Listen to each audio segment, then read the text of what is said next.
So how should you manage and store your eBay inventory? What is the easiest and most simple way to do this? In this video, I'll be showing you how I manage and store my eBay items.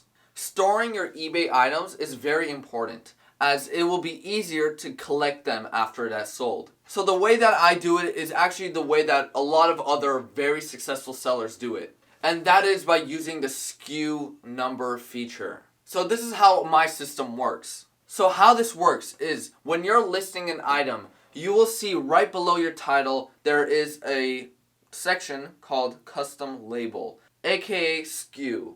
And what this is basically a way for you to keep track where your items are. And this is not visible to any buyer. If you write something in here, it is not going to be visible to anybody except you.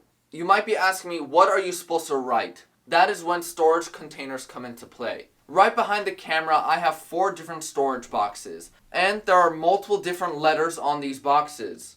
And when you have an item, let's say this controller, when you're listing it, you decide which tub you want to put it into. Let's say I want to put it in the tub that's labeled as C. Then you would write in this title C, just like that. And when you're making the label, this SKU will be shown so you know exactly where to go get your item. And if you want to know how to schedule your listings to get even more views and sales, go ahead and watch this video that I made. Thank you so much for watching. Leave a like if I helped you out on this video, and I'll see you in the next one.